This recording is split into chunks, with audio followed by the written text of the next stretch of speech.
Well, hello everybody, and thank you for joining me again in another Saturday Night Live. Tonight we're doing something exciting. I'm sure that a lot of you folks have Facebook. You've been on Facebook and you've seen these constant ads lately because you do laser engraving about doing 3D illusion laser engraving. Well, it looks like something that you can do for it says in the ad that there's a simple trick on your machine that you can do. Okay, so there's no simple trick that you can do. That ad is for a $60 course, $59.95, where they teach you how to create 3D illusions in AI. And rather than pay that $60, oh, and by the way, from what I've heard from three different people, I know five people that have bought it. Three people have not made it through the course because they didn't understand it and it wasn't easy to use. And they wound up paying $8 per file. And what you're going to get these files that won't engrave properly. So let me show you what we're going to learn tonight, what I'm going to show you tonight. I've spent a lot of time working on this. I spent over 9 hours in ChatGPT developing the prompts so that you get this right the first time. And these are some of the results that you should expect to get every time. So here is a workshop. You can see the 3D illusion. I'll show you a couple of these. This one I have to actually figure out what the orientation is on it. Yeah, goes like that. A bass. Come on, camera, work with me tonight. So that's the second one. I've got a antique train, and it looks like it's coming out at you. It's just a flat piece of plywood. This is one of my favorites, the cowboy. And this is all about perspective. So these are just a couple of samples. These were done on true flat plywood. You can do them on any plywood. I prefer the true flat because you just get a better result. It's more heavy duty. I just like, and it's flat. So that's what we're going to learn tonight. I've got all of the prompts. I've got 20 image prompts for you in a text file that I'm going to give you later in the live stream. And I've also got correction prompts where when something goes wrong, you just go down, you read whatever the issues are with the prompt, you find the one that fits, you copy that prompt, and you put it right back into ChatGPT or whatever AI that you're using, and it'll fix what went wrong. So I've spent a lot of time figuring out how to do this, and I'm going to share this $60 course with you all tonight and take it a step further, because I'm also going to share with you a preset for Lightburn to get the perfect engraving. I went through a bunch of different pieces of wood here till I got the perfect engraving. And something else that I found out as well is that I can take a regular image and use these same exact prompts to get some really nice engraving. So here's a just dropping a photo. This is my wife's graduation when she made second lieutenant. So this is the original photo. Then here, let's see. So this one was the AI prep with one pass on a CO2. I'll put them side by side so you can see the difference. See the difference that it made in that photo? And then I went one step further and ran two passes. And I'll show you the difference between one pass and two passes. And this is using the AI prompt, by the way. So there you can see the difference there. Look at how fantastic that photo looks with the 2 passes. So I even went further and I did 3 passes. I've done a lot of testing on this, and I'm gonna show you all of that tonight, step by step, how to go from a photograph, and you can either take a regular photograph like I just showed you, or use the Chat GPT the AI prompts to create new images. And there's somebody in the green room down here. So I'm going to bring him on. Oh, look who it is. Somebody we haven't seen in a year. Hello, Patrick. Me? You're on. I thought when you said that there was something exciting later in the live stream that you were talking about me. So I appreciate that. Thank you. Yeah. So Patrick is back with us. He's got all of his issues sorted out. He's got his new shop. He's in his new shop. And you should probably expect to see more of him soon. Everybody say hi to Patrick. Everybody saying hi in the comments. Hello. Put those comments up on stage. Definitely more of me soon. Yes. I think after yesterday, everything's final. And well, welcome back. A huge weight has been lifted off of my shoulders. That's great to hear. We're happy to have you back. Comments are going crazy. Everybody's saying hello.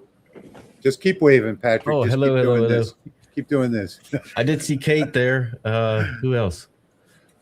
Everybody. I mean, everybody's saying hello. 262. Pop. Oh, Enox cool. 414. Awesome. Let's see. Fire Bucket 53. Kate Beasley. I mean, everybody's saying hello to you, Patrick. We're all glad that you're back. We're all glad for that the you're back. welcome. And you're looking good, by the way. You're looking healthy. Thank you very much. Let's see one of your muscles. He's been working out lately. Of course, they're not as big as mine, but I mean, he's getting close. All right, so who's ready to get started in this $59.95 course tonight? And also, by the way, for the low price of $59.95. For the low price of $59.95, you're going to get this course today. If anybody else would like to join us, hang on a second. Let me put this up on the screen. There is a QR code that you can scan with your phone, and you can come join us here in the studio. You can either scan that code with your phone, or you can go to the web address that's below the QR code, hguy.us/live if you're on your computer. And there's a little form that you fill out, and you'll be put into the waiting queue and brought into the green room here. So you can join us here live. So let's get started with how this all starts. So to get these type of engravings, you have to understand that there are 2 things that are involved in the AI. And the first thing is going to be using the right prompt. And I spent hours going back and forth between 2 different Chat GPTs perfecting these prompts. And I can't tell you how many pieces of wood I went through. Probably. Let me tell you guys, I got a sneak peek of these prompts right before we went live, and Rich did an amazing job. I was like, wow. Yeah, they're pretty amazing. I'm going to show you all the prompts in just a minute. But like I said, I spent over 9 hours. I have about a dozen pieces of 12 by 16 wood behind me here that I went through perfecting the job in Lightburn as well. And I have a special preset that you're going to be able to use. It's going to be in the package that you guys can download tonight, that you can import into Lightburn.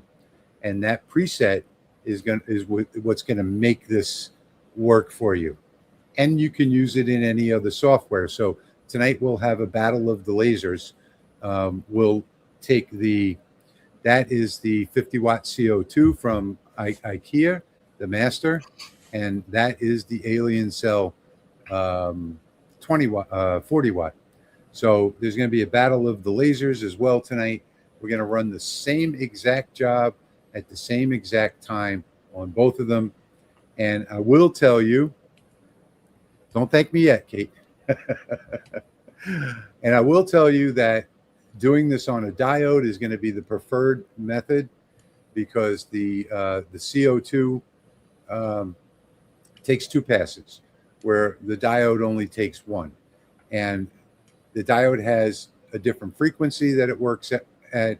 It does images better, and the CO2 is going to take longer no matter what CO2 that you're using, because you can't use high power on the CO2.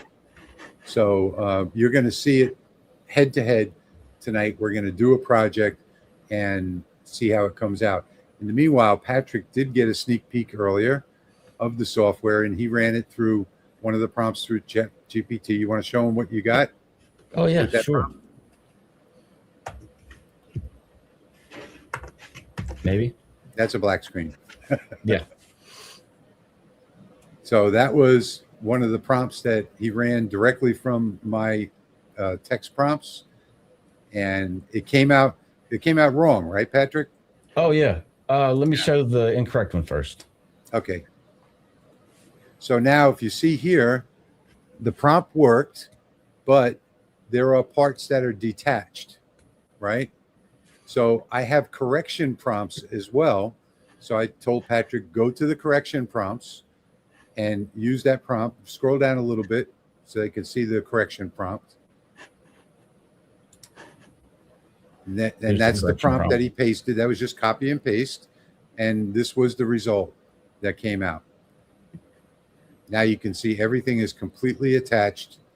And I'm going to show you how to engrave, how to apply the special filter to the image in the Adjust Image program in Lightburn, and how to do the cutout for it as well, because this is a PNG image. So some people have problems with PNG images in the Trace program, and I'm going to show you why I use PNG images, and you'll get the idea. So hope to get good results. I promise you, Ken, you're going to get good results. If you follow everything that I show you tonight, and this is where that $60 course doesn't come through, because people use it, they buy it, they use it, and they don't get the results that they're looking for. And I'm going to show you why. So let's jump over into, let's see, why is this one not working here? All right, let's jump over into Lightburn, and we'll get started. And let me put myself in full screen here. I've got to update my Lightburn. Egg on it. Okay, so first thing I'm going to do is cover the prompts. So these are the prompts. At the very top, there is a general, right up here, a general AI 3D illusion prompt that I found out later works on any image that you use. So you can use this, and in here there are sections where it says insert subject description. You'll see they're in brackets, and then over here this one says insert frame or border description. So you might have something like create a high contrast monochrome laser engraving style illustration of the 2 people in this image is what you would change this to. And then emerging through or overlapping, and then over here insert frame or border. So you may have for instance, like coming through a doorway, and then over here is just the foreground. If you don't change any of these, you don't have to change any of them, and the AI is going to ignore them. Okay, so here are the sample prompts that are ready to use. Just copy and paste. So I've got, like I said, I spent a lot of hours on these. I've got 20 different prompts for you to try and to get used to using the AI software. And then down at the bottom, I've got fix-it prompts right here. So you'll see that each one of these has its own description. So this one here is for when the first result is close but not good enough, or the AI misunderstands your prompts. And this describes everything that's down below. So if the AI adds a background, okay, you just copy and paste this prompt. If parts of the design are floating or disconnected, which that's the one that I had Patrick use, you use this prompt. If the image is too cluttered, if the shading is too muddy, so if it looks too dark and muddy, if the cut line would be difficult to trace, and this is an important part here, guys, is that, oh, thank you so much, Kate. I really appreciate that. Thank you guys for the donations. Kate just sent $20 donation. Much appreciated. Thank you. And Tony Lafort sent $10. Thank you, Tony. Thank you, Kate. Very much appreciated. So back to this. If the image is too flat, you copy and paste this one. If the perspective is too weak. Oh, you know what I meant to say? This one up here. If the cut line would be difficult to trace. So all of these have, wow. Thank you guys so much for all the donations. I really appreciate it. And you're going to be happy with the results. And by the way, donations for tonight are going to go toward the image contest that I'm going to be doing first week of next month. So thank you so much, Ken. Much appreciated. Thank you, thank you, thank you, thank you. Wow, 59 there. I just paid for the whole course. Or you're going to get a better one. What's my cut of that for moral support? You get the 95. Okay. So I get the 59, you get the 95. It's better than nothing. So the important thing on that one fix-it prompt that says if the cut line would be too difficult to trace, I'm going to show you when I actually do one of these for you. I have these prompts. Yeah. That's 95 cents more than I got when the house sold. Okay. So all of these prompts have built-in cut lines, borders, so that you can bring it into Lightburn and create the cut line. So let's go back to Lightburn now, and let's why does this thing never put me in full screen when I want to be in full screen? Okay. There we go. All right. Let's go back to the computer and let's get rid of this text file for now. You guys can look through it. You guys can look through it later. And what we're going to do is open up Lightburn now. So Dave, thank you so much. I appreciate that. Thank you. Thanks. Patrick, you want to keep an eye on those? I have to look off in another. Yes, I will do that. All right, I'm going to take the widget off the screen if you guys want to join. I'll put it back up later. And let me show you what I'm talking about now. So I'm going to import one of the images. You guys are going to get all of these images as well. So we're going to import an image, and we're going to bring in the blacksmith as an example. Now, here's the reason why I use a PNG. And you see what the AI created here, this outer border. So that's very important because you know how you can't trace a regular image in Lightburn? Well, on this one you can. So you can come in here and you can go trace image, right? And being that this is a portable network graphic, and all of these are going to be PNG files, you can come over here to where it says trace transparency, and that will give you the outer border. Okay? So now that we've done that, that outer border is now selected. We're going to make sure that it's on the red layer, and let's pull it off. So you can Thank you, William. He gifted 1 Louisiana Hobby Guy membership. Thank you, William. Thank you so much. Much appreciated. Okay, so you see this outline matches that graphic perfectly. So if I were to take this outline, select the outline, hold shift, select the picture and bullseye it, it's now perfect. Now, what I have to do next, and this part is the important part, is I need to adjust this image. It's not just the image that matters. So I'm going to double click that image. Over here where there's presets, I'm going to give you this preset tonight. We're going to go to 3D images. And you see what it did? Now, what this preset does is it puts it into Jarvis, and it puts the DPI at, should be 450, but Lightburn always changes the numbers just a little bit.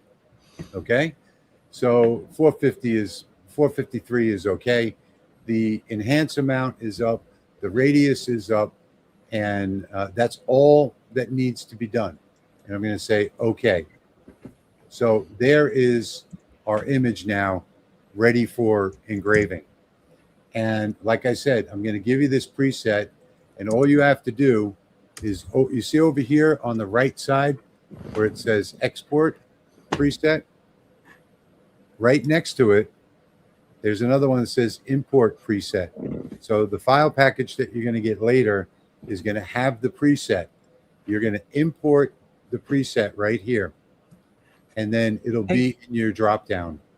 Rich, what is the enhance amount there? It's getting covered over by the comments. It's sharpness. No, I mean, what's the value? 640. I have the enhance amount at 640 and the 640. Radius at 2. Yeah, in Jarvis, 450 DPI. So, excuse me. Let me talk about DPI for a minute. And a lot of people are going to say, my laser is not capable of 450 DPI. I have, my spot size is 0.08, which is only 318 or so DPI. But that's okay, because for these images, for any images, you really always want to have your lines overlapping, especially because when you're using a piece of wood, it's got wood grain. Okay, so if we look at the wood grain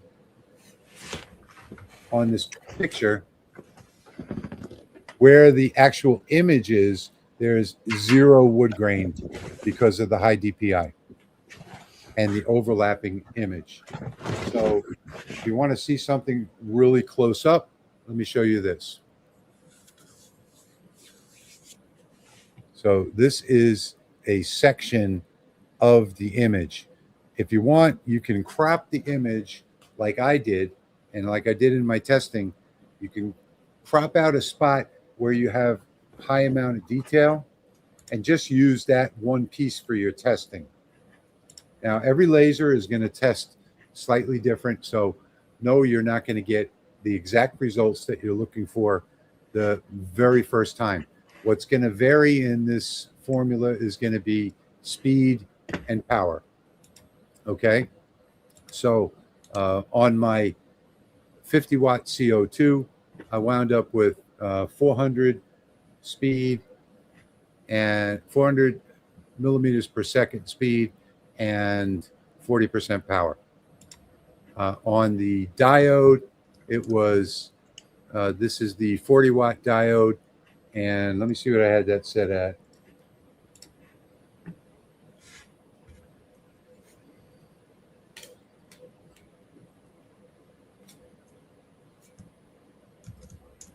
That was at 600 millimeters per second and 90%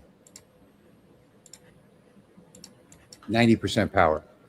So 600 millimeters per second, 90% power, 400 millimeters per second, 40% power. That's how I got the best results. The difference is the CO2 operates at a different frequency. So I did a whole batch of tests on it. could not get it to come out right the first time. But 2 passes works perfectly with those numbers on this 50-watt CO2. So you will have to do a little bit of testing. I suggest cropping out just a small area. Let me show you real quick how to do that in case you don't know. Okay, so you can take an image like this and find the area where you want the detail. So maybe we want to see his face, right? So we'll just take Hey, Jack. We'll just take a primitive, hold shift and draw out a perfect circle. And then we'll grab that circle and get part of his face like that. Now we'll take the image, select the image, hold shift, select the circle, right click, and come down here to apply mask to image. Now, once we've done that, we've got that section that we want, and we can still move it around until we find the exact spot. So like something like that would be perfect, right? Now at this point, we can flatten the image mask, and we can get rid of this part over here. Okay, so now what we have left is just a test piece that we can run a much smaller version of it without lowering the DPI. You know, all of the settings are going to still be right, and you're going to be able to get an accurate representation of how the larger graphic would work. So that's just a quick and easy way to run your sample pieces so you don't have to waste too much material. Another thing to do is that you can, in Lightburn, you can start the job with the full-size image and watch it as it runs. And maybe after you get, you know, maybe a quarter, half an inch, you see how it's coming out, stop the job. Then you can change your settings, go into the preview window, use the start from here, scrub to that point, start it again, and just keep stopping the job until you get your settings right. So that's the second way that you can do it. Okay, you guys ready to do one? I think we got everything going. Patrick, you already have an image. You gonna run it on your machine? Yeah, I think we want to. I have not hooked up the alien cell to Lightburn before. Okay, I'm going to use Alien Space tonight for the alien cell. I'm going to use Lightburn. That's what I'll do. I'm going to use Lightburn for the CO2. So let's talk about Alien Space. So what I do is I design in Lightburn, and then I export my files, and then I import those files into Alien Space. So let's talk about that. I know Kate's excited about that one. So we'll come back over to Lightburn and let's do the design. Hang on one second. Come back over here. My group page is not working. Sorry, Patrick. I'm going to have to put this into full screen. Oh, no All problem. right. So let's grab ourselves a new design. Let's import. I'm going to import this little puppy, the dog. This was created in ChatGPT. Now what I'm going to do is I'm going to double click this image. I'm going to come to my presets. And again, you guys are going to get this preset. I'm going to apply that preset. And there's the processed image. I'm going to say, okay. Now at this point, I'm going to right click on it. And I'm going to trace image. I'm going to click over here where it says trace transparency and say, okay. And now I have the outer border, as you can see there. So that's the entire outer border. If you needed to edit this, you could come up to the top and say ungroup and maybe get rid of the small pieces that you don't want to cut out. That one had just one. Oh no, there's another one over here. So let's go ahead and get rid of that. And I think there's, nope. So that's it, that's ready. So now I can select this, hold shift, select the puppy and hit the bullseye. and we're ready to go. Okay. What I'm going to do is in Alien Cell, I'm going to export these separately because Alien Cell doesn't really recognize it or import it properly. So let's take the dog. I'm going to do File, Export. And here's my dog project. And we're going to call this the image, right? Say save. Then I'm going to select this and I'm going to do File, Export again. I'm going to change AI to SVG. And I'm going to call this the cut. And now I have those two files exported to my hard drive. And I can bring up the Alien Space software. So and you could do this with the Xtool software, any third branded software. So I'm going to go ahead and click import over here. I've got the image. I'm going to bring that in. And then I'm going to click import again. And I'm going to bring in the cut. So there's my two lines. Now on the cut, I'm going to put that on cut. And I'll just show you real quick. There you can see there are the two. So I'll put that back. Now in Alien Space, it's going to do its own rendition of this.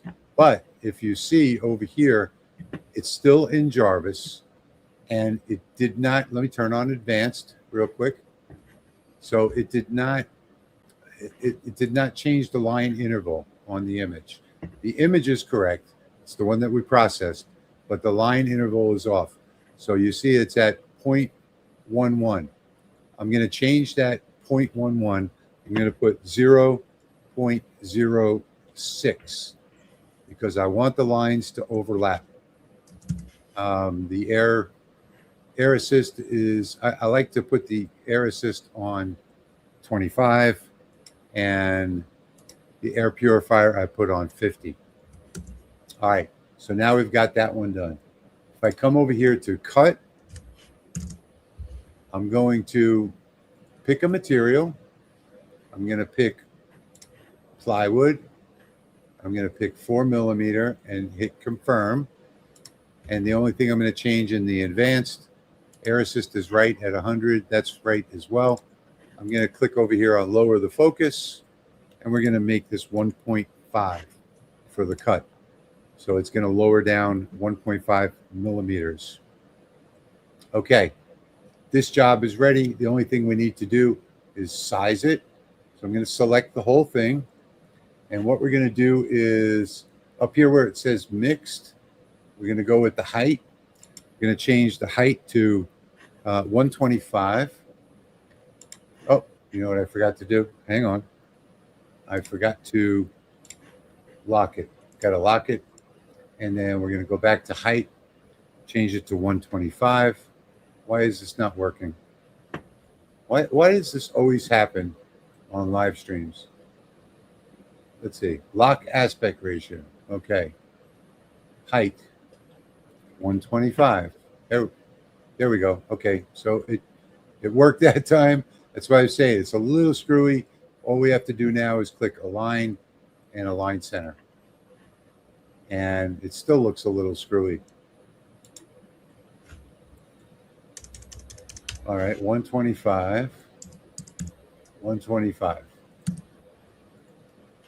Oh, I see what it is. This one is off. This is where, you know, these softwares are kind of screwy.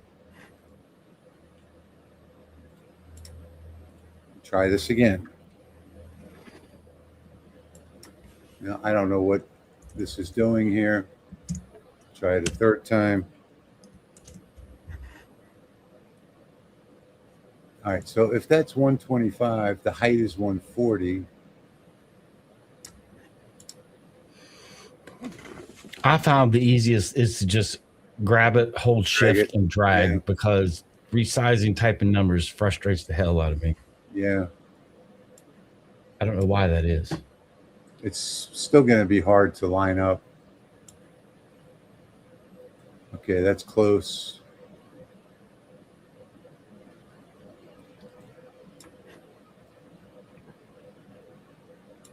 See, this kind of stuff drives me crazy with third-party software. But there we got it. All right, so now we got it, and this should be 125 high. That's right. That's exactly right. Let's go back to Lightburn and do the same thing. Let's go ahead and bullseye these. Lightburn is going to be much easier. And we're going to go into millimeters, and we're going to change the height to 125. There we go. So now we have the exact same images. We have this one, which is at 125, and then in Alien Cell, we have this one, which is at 125. So now we're ready to go. And let me just check the engraving on this, because I wanted the engraving at 600 and the power at 90. Okay. I believe those are the numbers that I used. So the only thing I have left to do is come over here and let me update the workbed first. My error says came unplugged. There it is. This new version of the firmware takes a lot longer for some of the processes. I don't know why. All right, so there. This is what I have on the workbed right now. Let me put this in a spot that we can use. We'll put it right there. And that looks good. So this is ready to go. I'm going to hit process on this. And if you're using third-party software, this may take a few minutes for it to send, and that looks good. Now I'm going to come back over here. I'm going to check my cuts and layers on this. So we've got, let's put the dog on the black. Okay. So what is this line? Is there something else on my workbed? No. Okay. Oh, this is on black. Should be on red. I don't know. I just like to have it that way. Okay, so there we go. Now I need to do the same thing here. Go to my cameras and pick a camera. Update the overlay. All right, so there's the material I've got on that machine. We'll take and put this up here in the corner like that. Make sure it all looks right. Now I can come to my cuts and layers. What I've done on this one is I've set on the cut, I've got a speed of 22, power of 100, constant power mode on the first layer. Got the same thing on the second layer, except I have a Z offset of 1.5 millimeters. So it's going to lower the Z. The only thing I have wrong here is the red on top. So I'll move that down. And I'll have to do a focus real quick. So let me do that. Let me move the machine and come to my macros and hit focus.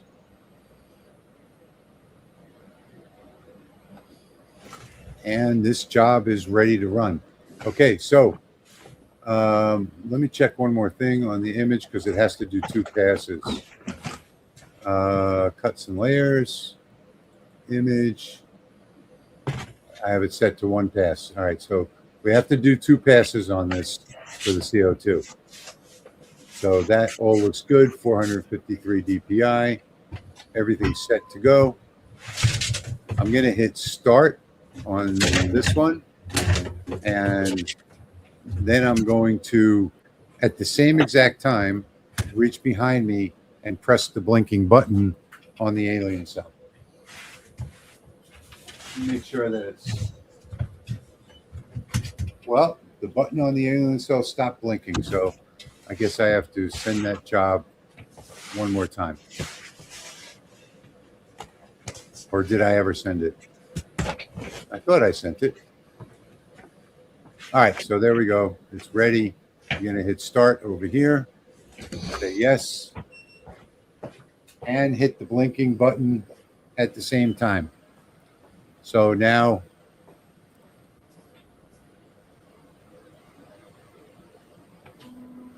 oh, it looks like my camera froze. All right, so you can see that that one started. Let me restart my camera. Oh, you know what? I can't restart the camera because if I do, I'll open the door. Oh, well.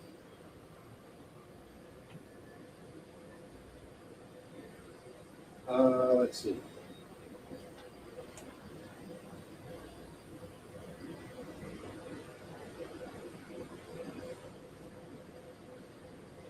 Hang tight, guys. I'm restarting my other camera.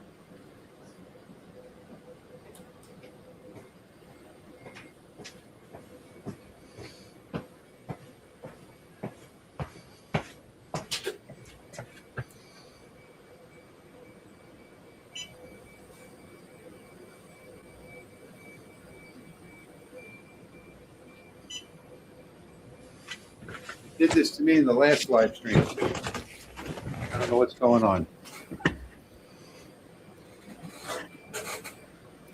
All right, let's see what's going on here. Let me power that USB back up. And meanwhile, we'll come down here to two screens while we wait for that camera to come back up. There it goes.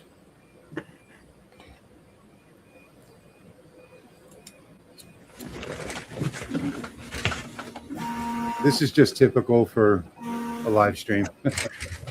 This camera froze on me last week too. I guess it's about a year old, so there it is.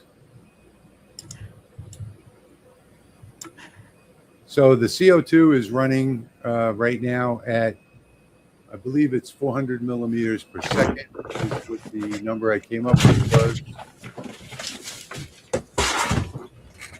And you know what? I put the wrong, I didn't check that. It's supposed to be 440. Okay. Well, doesn't matter. We're gonna stop the job real quick.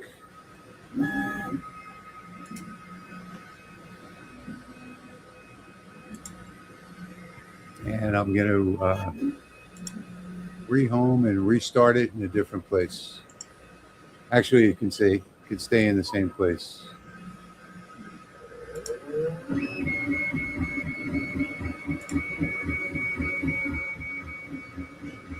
Let's see.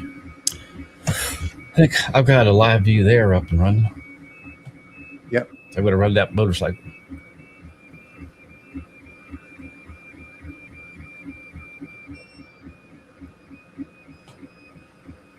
Now we've got the right speed.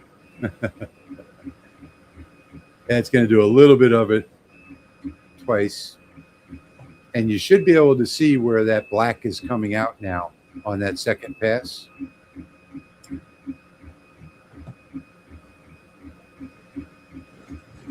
I don't think you can see my aliens. Yeah, you can.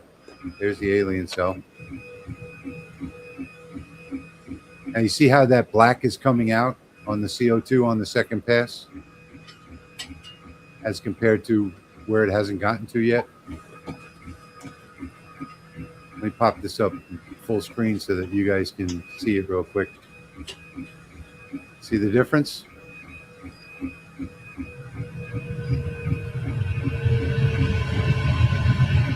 For some reason, no matter what I do, no matter what I did, no matter what settings I used, no matter what power, the power was the hardest thing to dial in. And I needed to stay at that 40% mark to get a really good engraving. And so I wound up having a speed of 400 millimeters per second. On the alien cell, it's at 600 millimeters per second. Oh, I haven't turned on my Fume Extractor. Turn that on.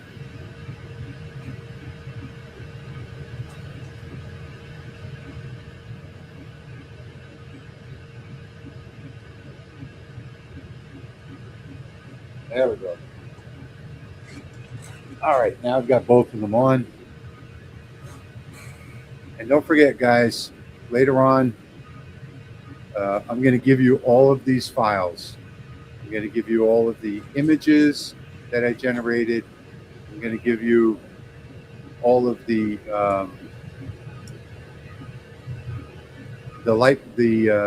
Lightburn settings for the adjust image. And it looks like the alien cell is on the cut already. What speed were you running the alien cell? And what 60. 600 speed, and let me just check real quick. Because I didn't run this fast enough. I'm confusing myself here tonight. Where's my mouse? Okay, on the alien cell, it was 600 speed, 90% power. Okay. On the 40 watt. All right, so let me take a look at that real quick.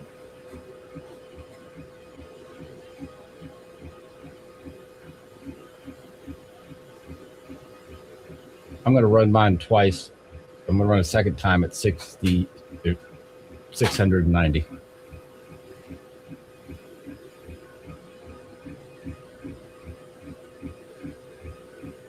Okay, this came out perfect.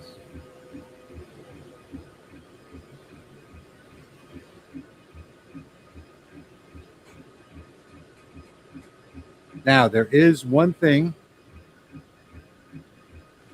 that you should know, is that when they come off the laser, they're going to look like that. Okay? But hang tight for just 1 minute. I'm going to get my water bottle, my spray water. I'm going to spray it off, wipe it off, and come back and show you the difference.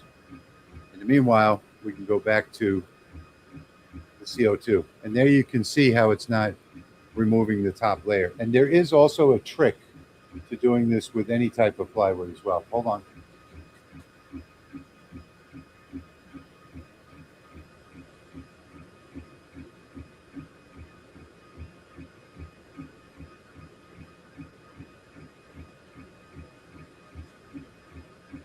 All right, so I don't have a camera over here, but I'll explain to you what I'm doing. I've got my spray water bottle, and I'm just going to spray all of the dust and debris off of this.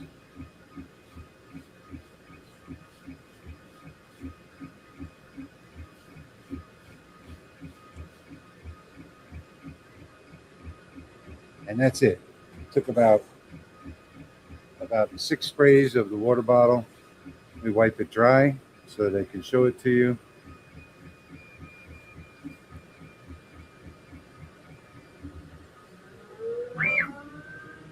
Now this is just a little 4-inch sample that I'm doing.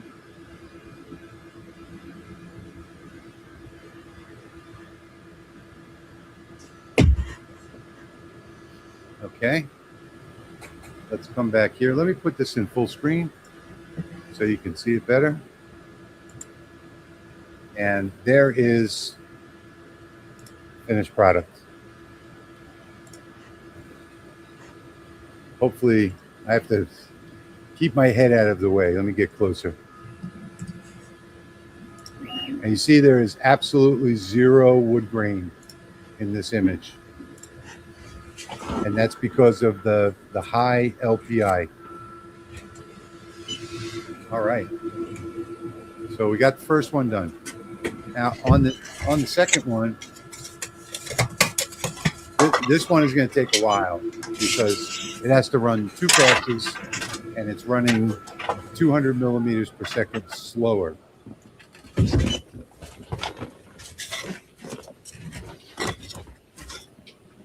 So this one's going to take just a little bit longer. Thank you, Diane. All right, let me get to the comments because I haven't looked at them at all. Let's see.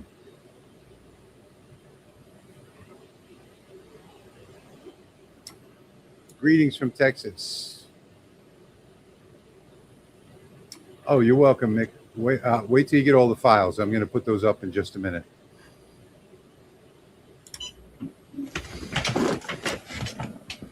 All right, let's see. If you pre-cut the form frame, could you engrave using a diode on a galvo? Yeah, of course. Yeah. Thank you, Diane. Thank you, thank you. Yes, Alien Cell was just one pass. So Alien Cell has some built-in. It has some built-in image software that changes it just a little bit, but not much. And Alien Cell is always one pass. On the CO2 that you're watching right now, it has to do two things. It has to break the top layer of plywood and get into the MDF before it can make it black. So it takes two passes on the CO2. Will this preset work on? Yes, absolutely. In fact, this preset will work wonders on granite. Thank you, Ken. Pain pills let me wake up just in time. Back surgery, August 26th. I feel for you. There's no reason to use a borax solution. So the borax solution, if you're using a true flat, okay. So one of the tricks to doing this is to spray it with a coat of lacquer, and that's why I'm using the true flat, is because of the lacquer that they put on top of it. So the borax will do nothing for the burn. Thank you, Diane. Thank you so much. I appreciate that. Yeah, don't buy the program. You're going to get everything that you need here, and it's going to be better than the program that you get online. You're welcome, Jim. Okay, so let me go do, while that laser is running, I'm going to go do my magic on the live stream. And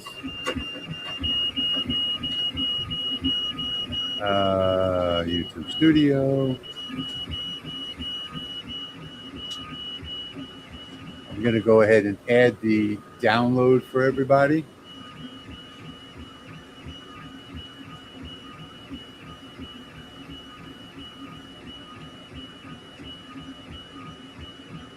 I'll tell you when it's ready.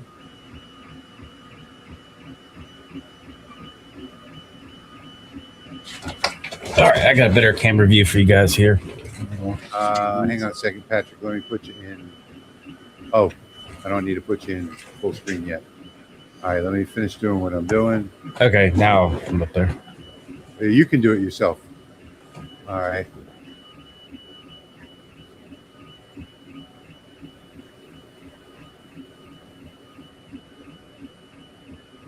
Okay, there we go. All set. All right, guys, you can refresh the live stream now and look in the description, and there's a link to the complete package. It's going to give you the images. It's going to give you the Lightburn preset. It's going to give you the text file with all of the prompts, everything that you guys need. And then before we're done tonight, what we're going to do is we're going to do a viewer request. So someone is going to give us an idea, and I'm going to use one of my prompts on that idea, and we're going to create that image, and I'm going to run it and cut it out so that you guys can see the result.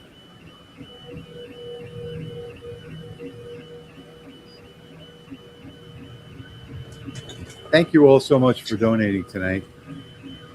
I really appreciate it. And why can't I get, there we go. That's what I was trying to do.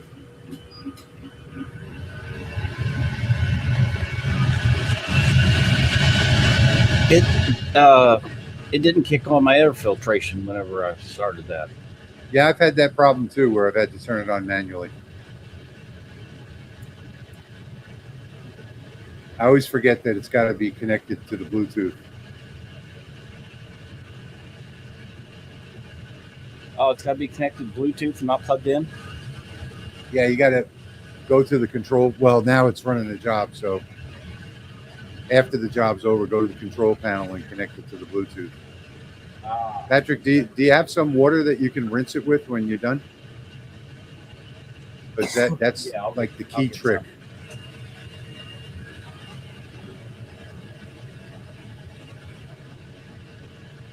Sorry that's shaking so much. It Yeah, just- you need a better table. yeah. I'm going to move that laser to my more sturdy table. I just got everything set up about an hour before we went live with a new. I added a sit stand desk. Let's put this side by side. You can see that the CO2 has now taken the top layer off.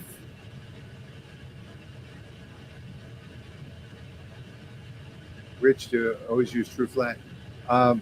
I don't on paid projects. If I'm doing something or if it's a special gift, that's when I use the True Flat. Otherwise, I usually just use regular plywood.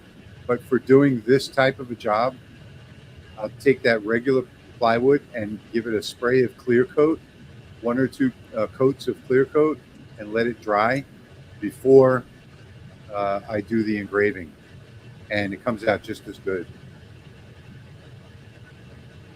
I have Insta SVG. Yes, it will work in Insta SVG. Yeah, but it's designed for any AI. Doesn't matter what it is. So I'm using True Flat plywood, Steve, and Patrick is using regular hobby grade plywood. Do you have to be a member to get the file? That's a good idea. I should make that. No, no, you don't have to be a member. All you have to do is refresh the live stream right now, because I just uploaded the zip file with everything in there, and the images, the text file, the Lightburn preset, everything's in there. You can download it directly from the description below the video. And hopefully I answered your question, Eric. Just refresh the live stream right now. I just added it to the description. And we got an idea. The tall ship, Alicia, maybe not that specific. Maybe not that specific. Something that's just generic. The link is in the description.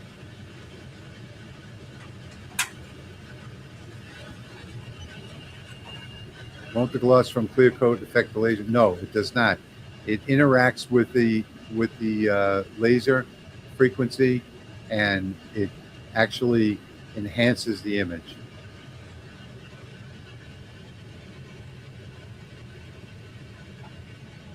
I would like to see a dragon flying. That we can do. We can do a dragon flying. Okay. Thank you so much, Desert Racer. Okay, there's Patrick's. Did you wash that off? Yeah. So did you reset your LPI? So it looks like your LPI, you left the LPI default, it looks like. The LPI should be 0.06. Oh, it changed it. You changed it? I changed it, but it changed it back. Changed back? Yeah, so I can see that that's an LPI issue. Yeah, it changed it back, and I'd manually set it to 0.0. I guess you could try it again. Just change the 5 LPI. That's the issue on that one. Does it change it back to the default after it completes the job? No, I've never seen it do that. And why didn't it save it? Anything like that, it's all battleship. It did it again. Okay, let's do Save it. a battleship. Any specific brand, and you said spray, not painted on. Yeah, don't paint it, spray it on. It doesn't matter what brand you get. Any type of clear coat is good. All right, Rich, what am I doing wrong here? Line interval 0.056. How do I load the Lightburn file? Okay, so you double click the image. Let me show you real quick. So let's go back over here. Let me get rid of the prompts. So what you do is double click this image right here. Now, let me put myself in full screen so that you can see it better. All right. So now over here. I think you got it. When I've changed the material. Hang on a second, Patrick. I can't hear you. Hang on 1 second. So over here is your presets. And to the right of that, all the way to the right, you're going to see this button over here. It says import a preset.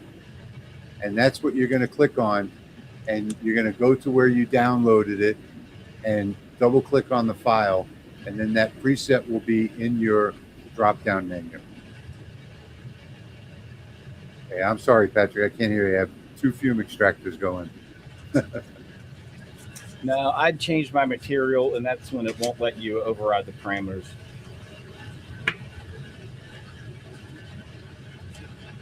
Like if you change I'm wondering why you use water instead of denatured alcohol. Water does not raise the grain because I'm using the true flat plywood. So if you're using regular plywood, then you'd probably want to use denatured alcohol. But raising the grain on this 3D image is a good thing. You know, on the part where it's taken off the lacquer finish and it's removed that first layer. Actually, it's MDF, so it doesn't raise the grain. But if it were wood, that would be okay because it'll only enhance the 3D look.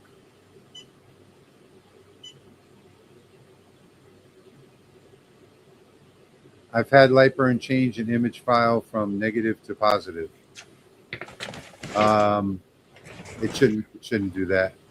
In the preview window, you have the option to change it from negative to positive.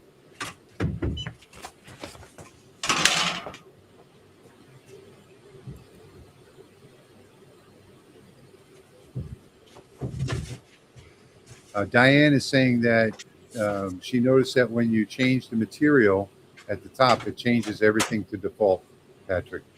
Yeah, it does, and then you can't override it. Right.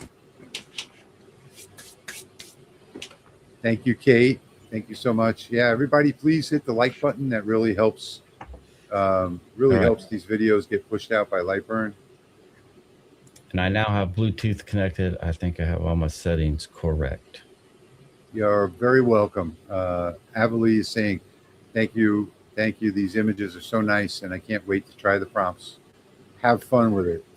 Now, I don't know if you guys saw me change that on screen just a little bit ago. Look, it is changed back.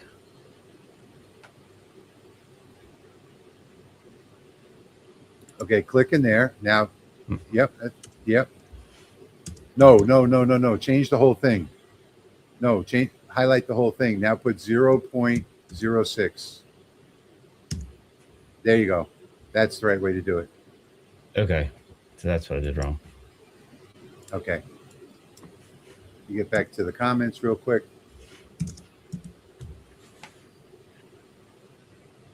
If I want to change the image to a smaller size, how do I do it? Just select everything on your keyboard, press Control or Command and the letter A, and then scale the size.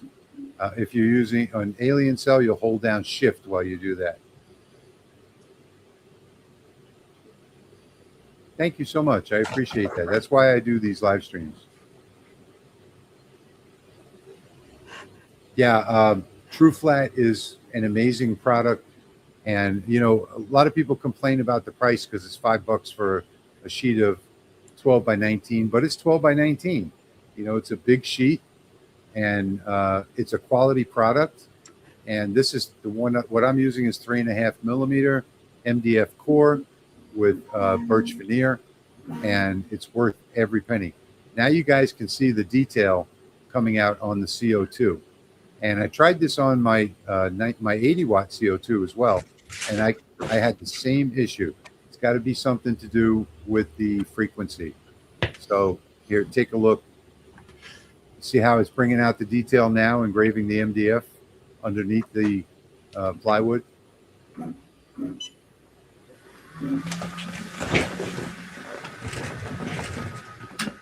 All right. And I got the air purifier connected by Bluetooth now. All right, so I want everybody to give me your opinion in the comments. should we do a ship or should we do a dragon? So it's going to be like number 1 is the ship, number 2 is the dragon. So just put either a 1 for the ship or a 2 for the dragon. And whatever we get the most votes on, that's what I'll do. I'll actually do it live so that you can see it happen real time. All right, we got 3 ships so far. 1 dragon, 2 dragons, 4 ships, 3 dragons, 5 ships, 4 dragons, 5 and 5. All right, now dragon is taking the lead by 1. Dragon's taking the lead by 2. Well, you can already see we're getting a much better result. Okay, we're going to go with the dragon. Dragon's taking the lead by 3. Okay, enough voting there. We're going to go with the dragon. And actually, I have a dragon prompt. So, let me pull this up. Bride and groom. Majestic bear. American eagle. I think my friend Chris down in Florida is watching. So hello, Chris. Okay, we're going to do the dragon. So while that CO2 is still finishing up, I'm going to go back to my prompts, and I have a dragon in here. I'm going to copy that. And let me get these out of the way, go back to my desktop. And let's see. Got ChatGPT. Ken, I'm still a newbie with this Alien Cell software. Trying to get used to it from Lightburn it's tough. Now, my version of ChatGPT is going to take a lot longer than Patrick's because I have the Pro version 5.8, and it just takes longer for it to generate the image. But you guys will be able to see the image.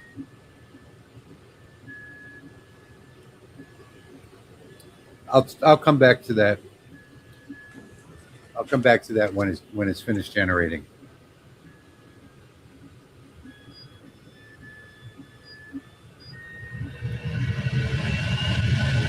That looks like it's coming out better, Patrick. Oh yeah, much better. Yeah, so the LPI is something that a lot of people are going to debate.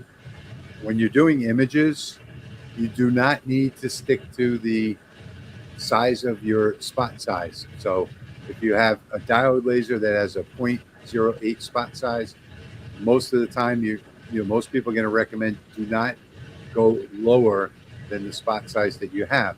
But when you're doing images, you absolutely go lower, and you go lower to the point where it's not muddy, but you want those lines to overlap to get rid of the wood grain. I give a little overlap. What's that? My Galvo laser as well. Like on the fiber, on metal, images on metal. I'll give you a little I'm overlap. sorry, I'm having a hard time hearing you because my air purifier is on. The air purifier that came with the IKEA is very loud. Okay, so we've got our dragon, and it doesn't look like it needs any editing, no fix-it prompts. So I'm going to save it. Save it in new images and say save. Get that out of the way. Let's get Lightburn back up. I'll get rid of this guy here and import that new one. Next live stream, I'll have this alien cell moved over to my sturdy workbench, and there won't be any shaking on camera.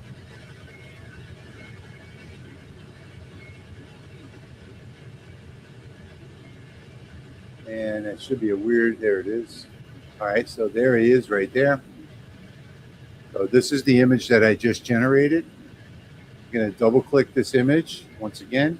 I'm going to go to my presets. I'm going to go to 3D images, say OK. Now I'm going to right click on it and I'm going to trace the image. I'm going to change the trace to transparency and say OK. And then I'm going to take a look at the transparency. Oh, and I like it. It's got a bunch of extra pieces in here that it's going to cut out. Don't think I want every single piece cut out. I don't want these two, so I'm going to ungroup it. Just going to select these two and delete them. But otherwise, I think maybe I'll delete this one as well. I think the rest of them look good. Maybe this one too. There we go. That should do it. So now I'm just going to group this back together. And there we go. So being that the CO2 is still running for a while now, I'm going to come back and I'm going to export these for the alien cell. So I'm going to grab this one. I'm going to do File, Export. Oh, wrong one. Wrong keyboard shortcut. I'm going to go to Projects. And we're going to say New Folder and call it the Dragon. And we're going to change this to a PNG. I'm going to call it Dragon.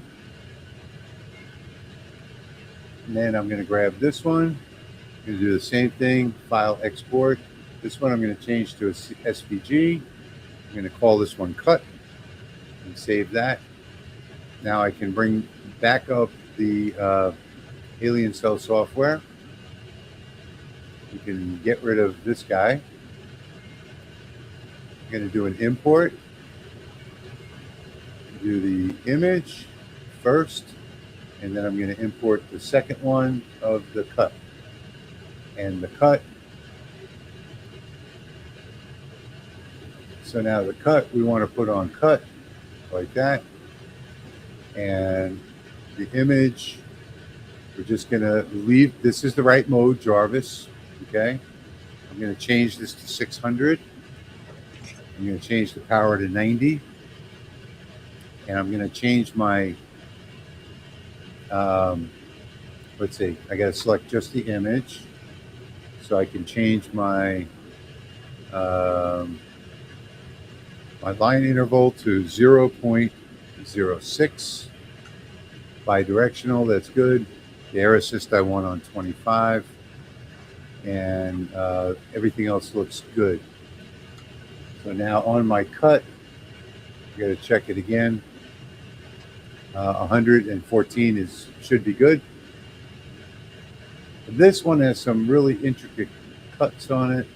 Oh, I'm supposed to be doing the dragon. What am I doing? Doing the same one again. Okay, folks. Yeah, a little crazy tonight. We got to go to projects and dragon. And we got to bring in the dragon. And did anybody call me out in the comments? Yes, I'm using the maple. So there's some more comments here. Oh, thank you so much for that donation, $20. Much appreciated. Yeah, Patrick needs a new table. And yes, I'm using the true flat maple. All right, so back to where I was again. How far did I get? Let me see real quick. Okay, so I have to import the cut, and then on the cut, I need to change that to cut. There, I fixed it. Now I need to select everything. I'm just going to look at the numbers on the bottom. I'm just going to make this 4 inches on the bottom. So when I get to 125, that's good. Now let me take a snapshot, see where I can put it.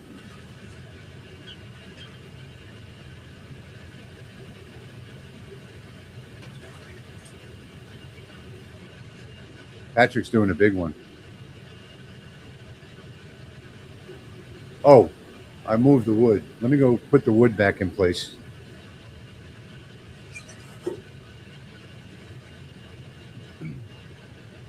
I don't know why I didn't think earlier to just mount the camera to one of the shelves above the laser and do my magic arm.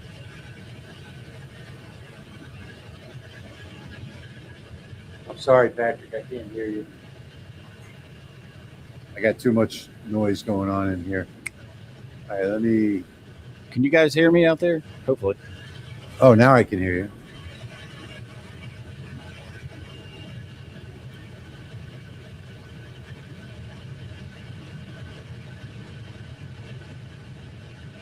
How about now? Is that better? Yeah, that sounds great. Okay. All right, now I have a better idea. So let me put this over here. And I think I'm ready to process. Let me see, where is my, let me just take another measurement by a select point. I like to always focus to the point where I'm at, although this is true flat plywood, so it should be the same exact measurement.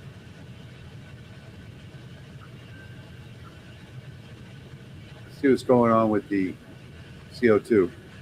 It's getting there. It's almost ready to do the cut. The alien cell's moving to my heavy duty workbench that I just moved from where I normally sit to behind me, and then I've got a new desk for where I sit. So it's better for lasers than for just using it as a desk.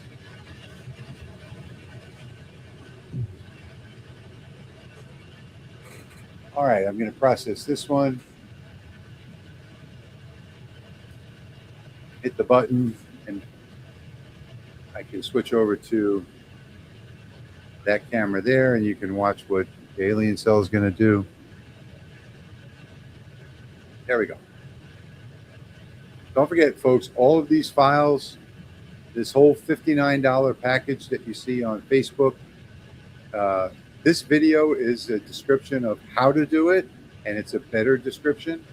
And I've got all of the prompts as well as sample images if you guys don't want to run the prompts.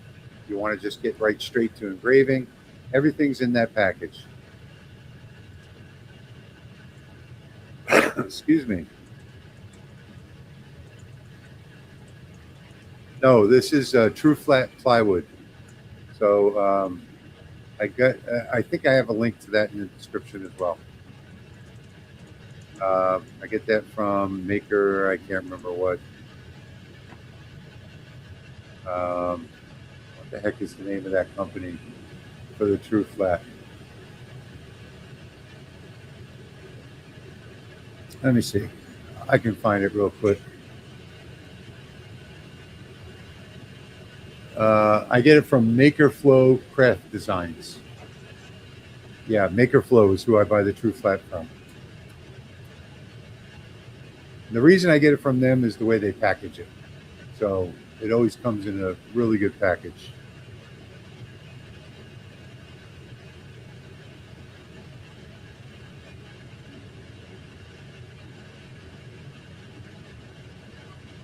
Let's see. Did you put UV resin on the fort? No, I did not. I put Rust-Oleum triple thick glaze on those.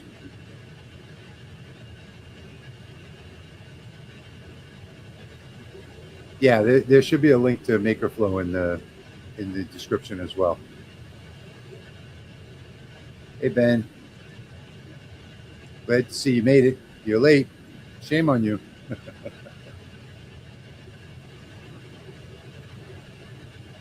Yeah, Kate, you guys can save this live stream to your favorites just by pulling down the little menu and saying save, and pick watch later, and always come back to it. It's always going to be on YouTube, so you can always come back and share it with your friends.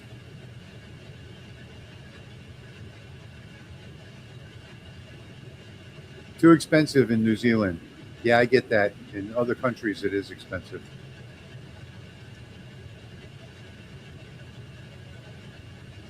Makerflow is out of stock for maple. That they have several to choose from. Usually when I buy them, I'll buy like a dozen at a time, so they last me a pretty long time. There are other places you can buy True Flat as well. You can just search for True Flat plywood. Excuses, excuses. Yeah, that's another good supplier, Houston Acrylic.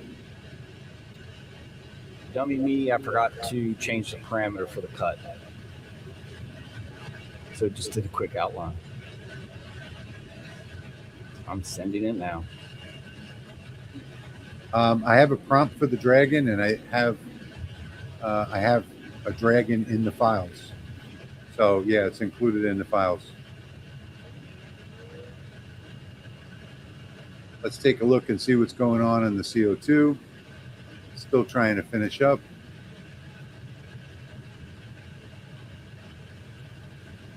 For some reason, I just couldn't get the 600 millimeters per second.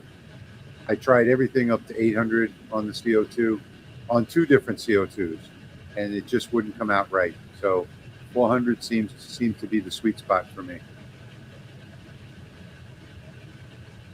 Well, I'm happy to report that the alien cell is... I think you're a little away from the microphone, Patrick. I'm happy to report that the alien cell is able to go back over and make the cut exactly where it was supposed to be. Yeah. Come around. Oh yeah, yeah. It's got no problem with that. In fact, I had to dial in the cut setting for this on the alien cell. All right, so the CO2 just beeped, which means that it's finished. Oh, I got to go take a look at that because I don't think it cut it out.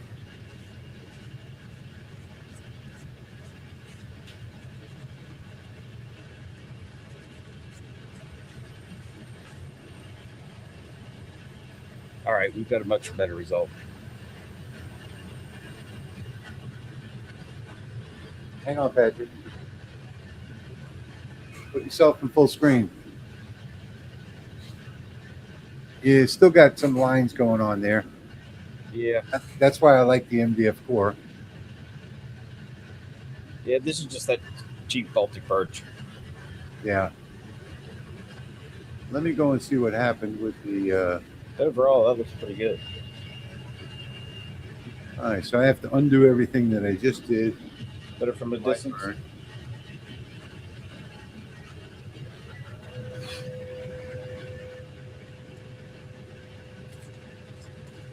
Yeah, definitely much better. I guess I didn't have it selected.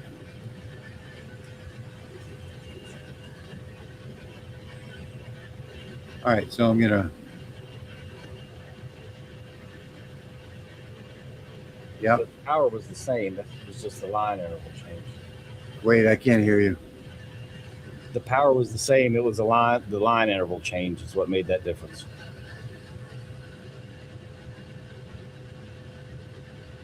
Yeah, big difference. Kate, what's up? Do I have a Highland cow or an otter? No, but I have a generic prompt at the very top of the list. And you can just fill out those parts that you want. You know, change it to Highland cow, and it'll work. So that's why I have the generic prompt in there.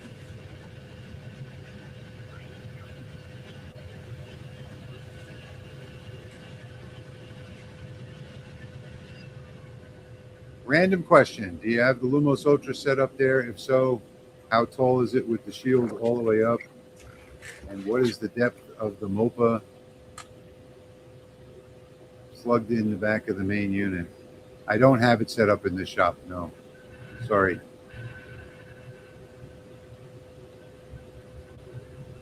I sent you a message in Messenger, okay? I don't have Messenger open right now, though. Is that Kate? She might have been talking to me. Hey, what's up, Jerry? How are you doing? Hopefully you're recovering well.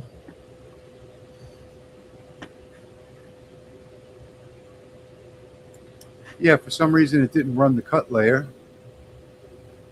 So it's going back and doing that now, which is 2 passes on the CO2. Go take a look.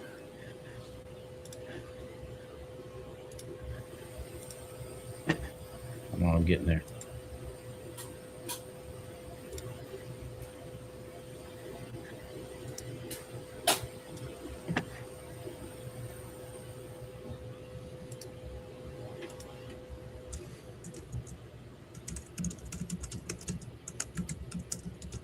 Okay.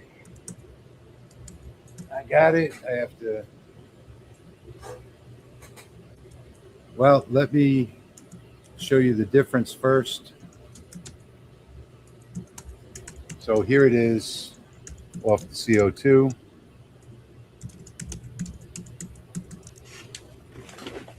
And it's a little dirty around the edges. Or when I get something like this, I usually use vinegar to clean it off, but I'm just going to use water for tonight. Not worry about the edges.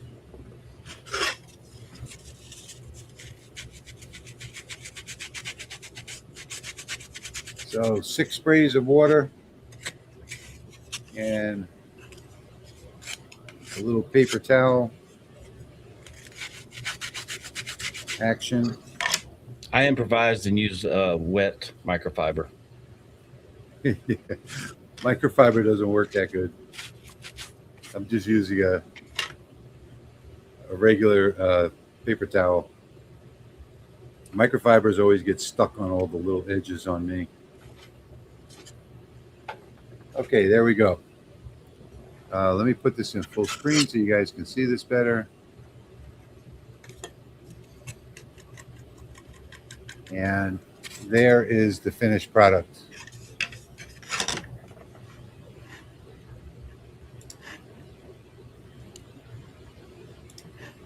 Now, this was the first one, and I believe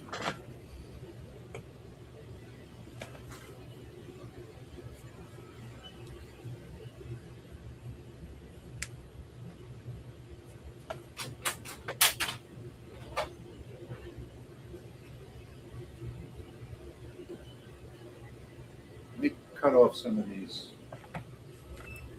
noisemakers in here. Wow, that one especially. That one. Jerry, how are you? You doing all right? I hope so. Patrick, I don't know if you know, Jerry had heart surgery, triple bypass. I did know that. Yep. Oh, okay, good. So these little pieces in here, just so you can see, that's how it comes out before I spray it. I just got to pop out these little pieces because they're stuck, because they're small. Jerry, yesterday marked an end to my my troubles, my journey here.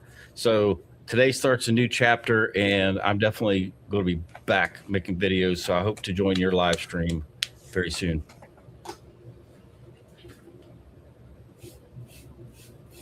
Oh, good. Driving in a week. That's good.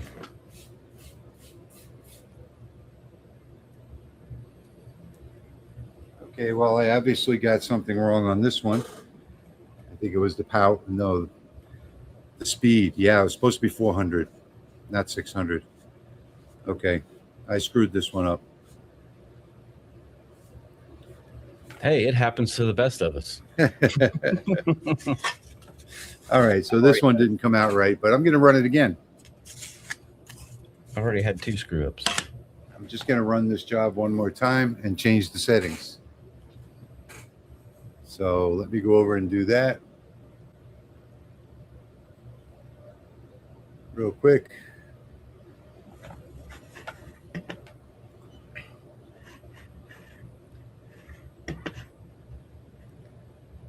Patrick, do you have your workspace dialed in? Let's see. Yes, Jerry. See anything? So, Let me and I moved the wood again. here.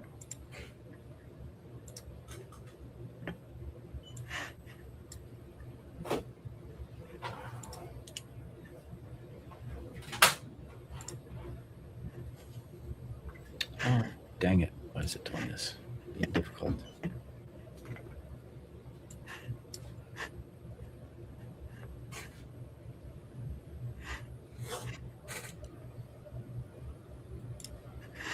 That's fine.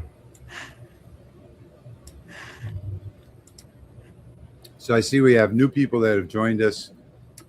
What we're doing tonight is we're doing 3D illusion engravings.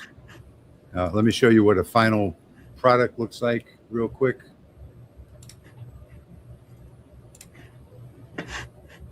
So these are some of the ones that I've done recently. That's the cowboy. And this is a old style locomotive. And what we're doing, what I did tonight was a complete training course on how to do this yourself. There's a company on Facebook that's selling a course for $60 that most people are not able to complete. But what I've done is this video to show you how to do it. And for free. So down in the description is a download. It's got all of the AI prompts that you can use and test. There's a master prompt up at the top where you can put in your own information for exactly what you're looking for. And it's absolutely free to download it. The link is down in the description. All right, let me go finish setting up. Here's a, I would show Greg this picture. Go ahead. Let's see, it'll pop up. Oh, you got it. All right, Greg, that's what I have set up so far for my workspace. And the table on the left, closest to the camera, that's where the alien cell is going to go. It's much heavier duty. There's got my monitors. I see what happened. Got my heat press there set up now. So it's coming along. I'm getting there. So, Patrick, you remember the problem that you had with the line interval? Yeah. Well, mine set the power to 40. That's why when it was supposed to be 90. Ah, okay. That's what happened. So I'm just going to run this again.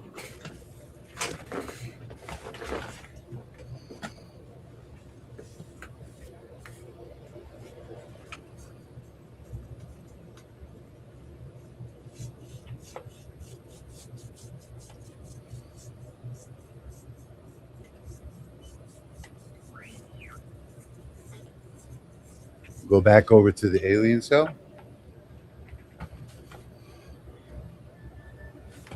Again, guys, everything is down in the description. I see we have more people joining us now. There's a link in the description to a zip file. You can rewatch the video later on and see exactly what we did and Definitely. how we process watch it. images. Yeah. And there in that zip file, there's going to be about 20 sample images for you to try. And then I have 20 prompts in a text file. And then at the bottom of that text file, there are fix-it prompts if it doesn't come out right. All of the issues that I found in AI, I've created prompts to fix it. So you get not only the prompts, but you get the fix-it prompts. And you also get a Lightburn setting for a preset for the image adjust.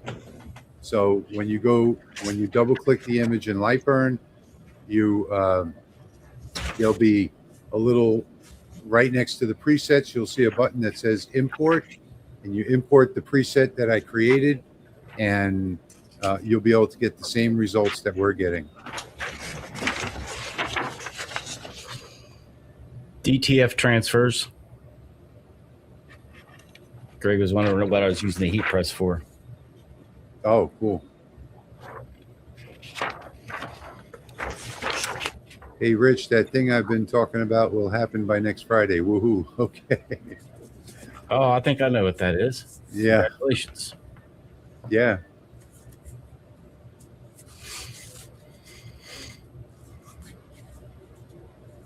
Thank you, Pop Pop, Yes. for mentioning that. I'm back to working full time in the pharmacy. So I'll be working full time for a little while, and then fitting lasers into it. again. Yeah. Good thing about the alien cell is that it's much quicker than the CO2 was. The CO2 was half the live stream tonight. But like I said, I just could not get good results from the CO2. Yes, videos coming soon.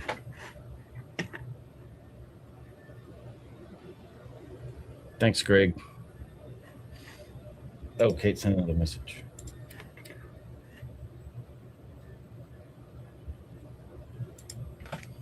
Howdy, howdy. Good to see you here tonight. Don't forget, because of all the donations that have come in so far tonight, we are going to do that image contest again like we did 2 weeks ago, where you guys can submit your images live, and we'll be doing a vote. Oh, by the way, if anybody wants to join us in the live stream right now, before we finish up, you can scan that QR code up in the top left corner on your phone, or you can go to the web address below it, hguy.us/live, and you can join us here in the studio with your camera and microphone if you'd like. Greg, it is good to see you too. I have missed everyone, so I am so happy to be back and catch up with everybody.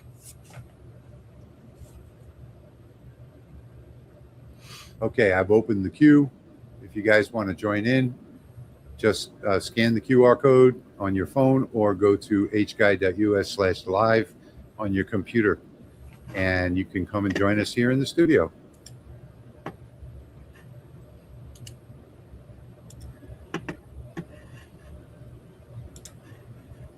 I know everybody's shy. Maybe Jerry might want to join us.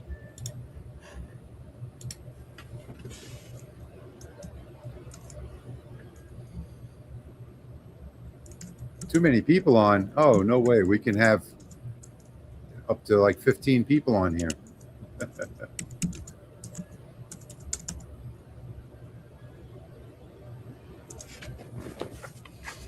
$15. They can get a little crowded. Hey, Jeremy. Yeah. Well, everybody is sort of shy, and Diane came on last week though. Oh, there she is. Diane, you're welcome to come back.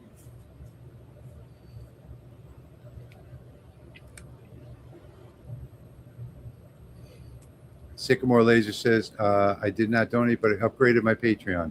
Thank you so much. I appreciate that. Thank you, thank you, thank you. I'll get that store coupon updated for you. I'll send that message over to Linda as soon as we get off the live stream. Mick, I am in North Central West Virginia. 89. Well, we're on a couple of channels, so right now we have over 100 people watching. Everybody, please hit that like button. And if you know anybody that's a laser engraver, share this video with them, because I'm sure that they'll want to try it themselves. All right, so we got David is asking to join. Let's go ahead and bring David in. Take a minute for him to... and so is Ben. Okay. Yes, Mick, it is. I love it here. All right, watch your screen. Your screen is going to change, and then you follow that link and set up your camera and your audio and join us.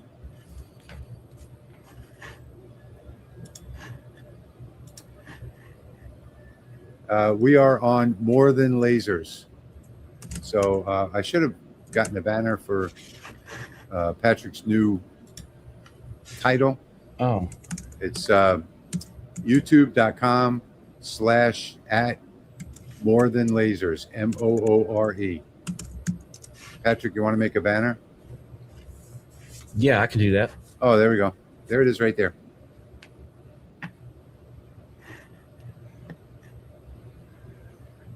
And there we have Ben. Hello, Ben.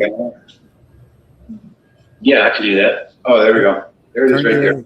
Ben, turn your computer down. Yeah. And turn your phone sideways. Yeah.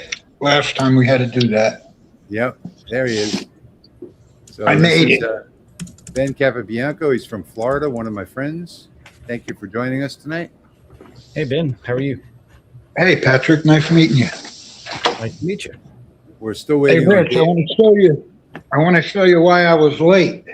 Okay, You see that? hang on.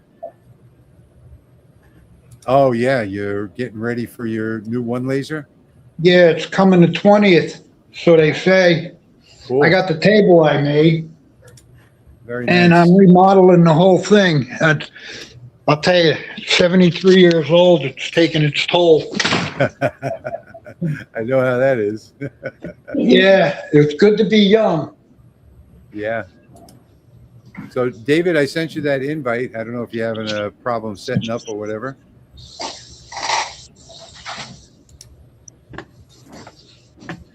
Mick is saying, hey, Ben, good to see you. Same here. So I'm coming down to my last little bit on the alien cell. And there's David. Let's add him, bring him in. Hey, David. How are you? I'm good. Can you turn your phone sideways? So this way? Yeah. There you go. Oh, okay. Yeah. Good to see you. What can we, you said you had a question about why should I buy a CO2 for acrylic? Yeah. You know, I just started in the last year and a half with the lasers. I started out with a We Create 20. I love it. It's simple, especially for a beginner. Yeah. It does what I need. It cuts it well, and it engraves well. So then I elevated to a com marker UV laser. Unfortunately, if I had known they were coming out with the newer version that does crystals inside, I might have waited on that. So now my wife is in a position where she wants to start doing displays and whatnot to take advantage of her Eufy Make 3D. And I would love to be starting to cut acrylic, especially not just the stuff you buy, already pre-cut, but to, help her out with her designs. And I understand the CO2 is the way to go. It has smoother edges, but gosh darn it, I'm having a hard time justifying the cost right now when I can look at a CNC router that cuts thin aluminum and acrylic, maybe not as smooth, but I just want to get your input, your take on that. Well, you don't necessarily have to go. Low. High budget. You can get something like the IKEA Master that I've got over here. Okay. Omtech's got the Polar. There are several desktop CO2s that you can get that are going to cut any type of acrylic, and actually any CO2 is going to cut acrylic famously. Really nice if you use a slow speed and a low air pressure. You're going to get nice, nice flamed edges on it. It's going to be nice and smooth. I absolutely would recommend a CO2 laser over a CNC for sure. So I don't want to take away everybody's time here. It's no problem. I have been looking at the X tool, the PS2, I think that is. The P2S. P2S, yeah. A little dyslexic there. Yeah, a lot of people are very happy with it. Yeah, and of course, then they came out with the upgrade version. Of course, that's what X Tool is. Yeah, you buy something, and then a week later, they've got a new version. Yeah. So I don't really think I'm not going to need a bed that big for the X Tool, but I think the P2 really kind of fits the bill. It's it's half the cost, and it's still pretty pricey compared to the other budget ones that are on the market. Yeah. So for a CO2 laser, what's a good entry level that you would recommend? They at least gave me perhaps a 12 by 18 bed. Anything comes to mind? Well, my favorite is going to be the one laser. Okay. That's absolutely my favorite. In fact, Ben just ordered one. Okay. But that's my favorite. You know, I'm having pretty good luck with this IKEA, the Okay. IKEA Master. Okay. And in fact, I'll have a review out on it next week. I put a lot of hours onto it, and you know, it's performing well. That's all I can say. I guess my next question would be, because I kind of misspoke. A couple of years ago, I bought one of those blue CO2 lasers from China, I guess. And you know, it was so frustrating. Right. Trying to keep those mirrors aligned and everything else. So I guess I've kind of shied away from another CO2. But well, one thing that you'll find that has changed recently is that all of the latest and greatest or latest CO2 lasers that are on the market, they all come with fixed lenses. So you're not going to be spending any time. Like, for instance, on the IKEA Master, all I have to do is open a little door, take out the mirror, clean it, put it back in, and close the door. And no adjusting of the lenses whatsoever. So most of them nowadays are coming frozen in place. So you're not going to have that issue like, say, 2 years ago. Okay. Well, again, I don't want to take up your time. I'll do the research. Does it take advantage of Lightburn? Yes. Okay. Yeah. So yeah, do your research. Okay. And you know, then you can make your own decision. And I tell everybody, please do your research. Yeah. Hello, Pie-Eyed. Hey guys. My wife's from New Jersey. I don't want her to kill me when she finds out I bought a CO2 laser. At Oh, do it on the weekend. You know, send her out to the beauty parlor. There you go. There you go. Well, listen, I appreciate you all's time. Yes, sir. Really, thank you so much. Yeah, you'll see a little red right arrow down in the bottom if you want to leave. Okay. All right. Well, thanks for stopping by. We appreciate it. Yeah, you're welcome. See you later. Bye.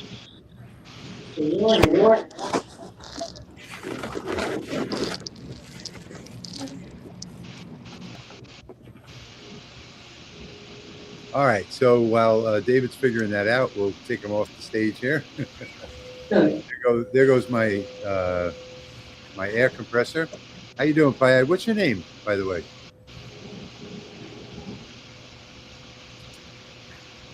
Mr. Pie-Eyed? Nope, I lost audio from all you guys. You lost the audio?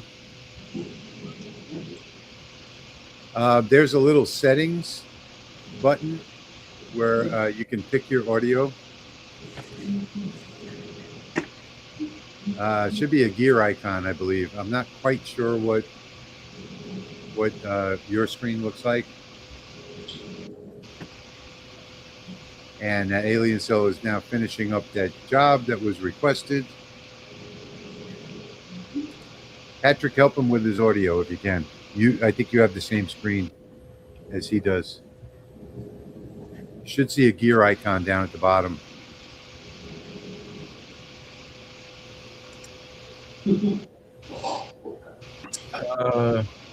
No, I don't think I can.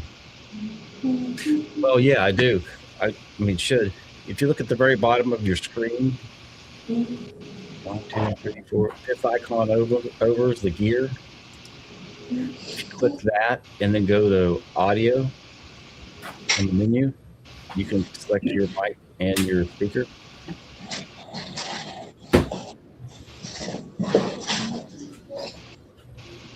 And then you can even hit the test button beside the speaker selection to make sure you have sound coming out. I don't know if you can hear me. Hopefully. Oh, yeah. That's another thing. He might not be able to hear you. I didn't think of that. Jerry, Hey. what's up? Hey, Jerry. How you doing? I had to use a different browser. For some reason, Chrome was blocking my mic and camera, so I had to use the other one down there, and I finally got it to work. Hello, everyone. How you doing? Doing all right. I'm the newest member to the Zipper Club. Yeah. Anyway, I still have a little pain. I've been off oxygen for 4 or 5 days now, and things are getting better. If I lift anything too heavy, my chest lets me know. For sure. Okay. I'm going to try something here. Hey, guys, I got a bail. Okay. Thanks for It's stopping late, care. man. I gotta have dinner. Rich, I'll talk to you later. Okay, thanks for stopping by. All right, nice meeting you, Patrick, and everybody else. Have a good night. Nice to meet Take you care. too. Pie-eyed, are you watching? Look, right here. Hey, Tony, Pop, Kate, hello, everyone. Nick.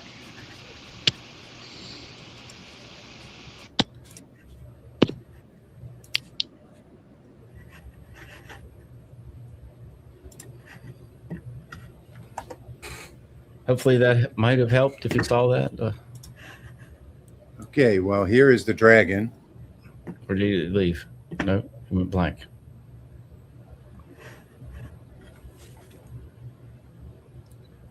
Looks good. That's pretty cool.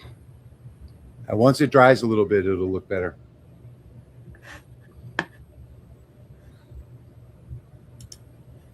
Ben, you got to hit that little right arrow at the bottom of your screen. Ben's still stuck in there. The last time I tried to join in, the mic and camera weren't working, so I just copied and pasted the URL, and I put it in that other browser, whatever it's called down there, Yeah. All right, now everybody's out. the blue and green one. So, Jerry, it's actually not called the Zipper Club. It's called the Broken Hearts Club. Broken Hearts Club. Okay, you Yeah. said Zipper Club a long time ago. Yeah. I call it the Triple Bypass Club, but anyway. No more lifting $100 bills. What is Jerry Oh, nice. saying? The browser keeps blocking my mic and camera. Yeah, earlier I messaged that, and I messaged Patrick also. I figured it out. We had that problem several weeks ago too. Yeah, I used a different browser, and then it worked. Chrome was blocking it, and I'm a content creator and a streamer. And you think I wouldn't have trouble dropping in? Yeah. And I used You and I used to be apparently you had the most trouble tonight. Yeah. No I worries. use Chrome Got and it. I think it's just where I gave it permission before. It never asked me anymore. Might Yeah. just reset the permissions for the site. Yeah. Yep. No more lifting $100 bills, Jerry. Yeah. Thank you. Thank you. I wish Late I to could the give party myself a again. hernia, get lifting $100 bills. So waiting for this dragon is a little dark, but we're still waiting for it to dry. In the meanwhile, you can get a general idea of how it came out. My camera takes a while to focus. Oh, there you go. That's nice. Yeah. Once it's dry, it'll lighten up some. So when it's dry, these are the actual ones that I did directly from the text file that you guys are going to get tonight. I'll go over this one more time. So we have different people with us. So this is a woodworker. And this one is That's an AI woodworker. the fish. Yep, that's what this is all about tonight is AI. But you can take Nice. any image and run it through with my prompts and get the same results with any image. Here's a train. Nice. And all of the instructions, all of the prompts for these projects are all in the download. There's a cowboy. And the key to these prompts is that you want to have perspective. So you see the bottom of the door is bigger than the top of the door, and it's at a slight angle. So this is all about perspective. There is no secret magic. There is no simple trick in on your laser that like they advertise on Facebook that says one simple trick on your laser and you can you can create these images. It's absolutely not true. So, And like I then said, it's usually watch till the end of the video, and then I'll tell you what I did. no, what it is follow the link and Yeah. pay $59.95 Well, that's For even the- worse. for the course. And then when 3 of the 5 people I've talked to so far have bought the course, and 3 of them were unable to get any good results whatsoever. So, you know, I've done my own training course here in this video, showing you everything that I've done. And I've provided a text file in the download. There's a text file with 20 different prompts to get you started. At the very top of the file, there's a master prompt where you can change the wording to whatever you want. I've got that in brackets where it tells you exactly what to change to get the image that you're looking for. And then way at the bottom of the text file are all the fix-it prompts. So if something goes wrong, just grab a fix-it prompt and put it right below the image you created, and it's going to fix it. So I spent over 9 hours putting together these prompts to get them perfected. Hey, Rich, are you still using triple thick, Rust-Oleum triple thick? Yeah. This is Rust-Oleum triple thick. What you see here, you get a nice Rust-Oleum triple gloss, nice beautiful gloss, great glaze on it. It's the best product out there. And what if you're going to use the Rust-Oleum triple thick? I suggest that you use it the way I do. Otherwise, 4 or 5 days later, you can still put fingerprints on it. Okay, but you see that there are no fingerprints on this. So what I do is I spray a coat, very heavy, and then I wait about 15 or 20 minutes, and then I spray it again, and then I'll, in most times, do a third coat 15 or 20 minutes later until there are no bubbles left. You'll see all the bubbles will go away and it'll sort of turn white. And then I take my heat gun, and from about a foot or so up in the air, I just go over it with the heat gun for maybe a minute and a half, and then I drop it down to about 6 inches, do another minute and a half, and it hardens like a rock. Wow. So it's one of the best coatings I've ever used. All right, let me get back to the comments over here. And I think we just talked about that one.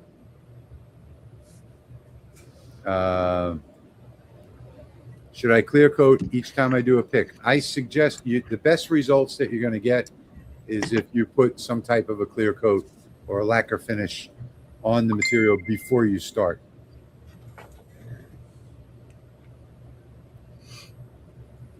I'm going to try and get to all the questions. You don't need to put question marks in. Will the prompts work to create 3D effect on text? I haven't tried that. But what I have tried is regular images. I think I showed them earlier in the live stream. And I'll show them to you again. So this was my wife many years ago when she graduated from OCS. So this is the original image. Let me go in full screen for a minute. This is the original image of her graduation picture. And then I did one pass. Let me put these side by side. Then I did one pass. See the difference using my prompt? Oh, wow. Cleaned it up quite a bit. Cleaned it up a lot. And then using my prompt again, I did 2 passes. This is on a CO2. And there you can, oh, that's the original photo, wrong one. I want to show you the 1 pass versus 2 passes here. So now you can see, wait a minute, what am I doing? This is the one. There is, why does this say original photo? IKEA Master 1 pass. Oh, so I had it in the other hand. Everything's backwards when I see it on the screen, so sorry guys. So there's the difference between 1 pass and 2 passes. Amazing. Yep. So this was using my prompt. Very nice. Now it's not actually her exact photo because it changed it a little bit using the prompt.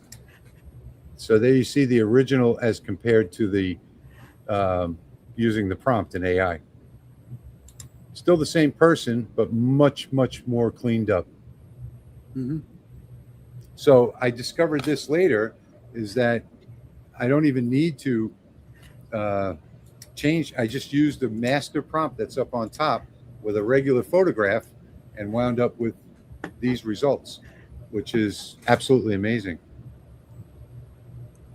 Let's see what's going on here. Pop says, I've been experimenting the last few days with AI and using it to create images from my photos. Can we get the 3D illusion on our, yeah, so you're not going to get the 3D illusion. I have the master prompt up on top, and in brackets in that master prompt are the things that you need to change. And you can even do it without changing anything because the AI will omit anything that's in brackets. You can just use your image with the master prompt and you're going to get the results that I got. Hey, Tony. Thank you so much for tonight's lessons. I have called. Okay. All right. Have a good night, buddy. Right, Tony. I think I'm gonna have to call it a night soon. Yeah, we're out of gas too. So, all right. Let's see. Patrick and Jerry. Let me tell you what I did. I have no clue why. I got a new exhaust fan.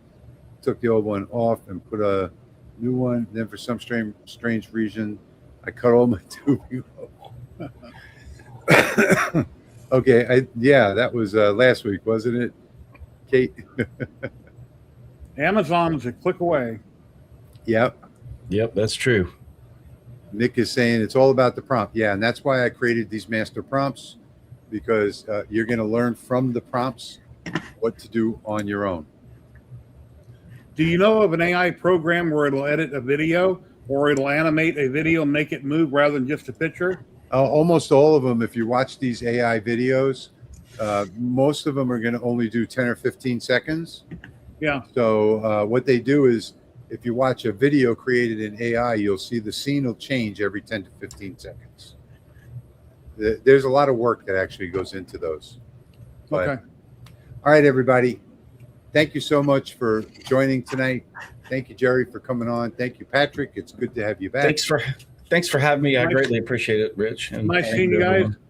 And we'll see Take care, everybody everybody. next Saturday night. Thanks for watching. Thanks for stopping by.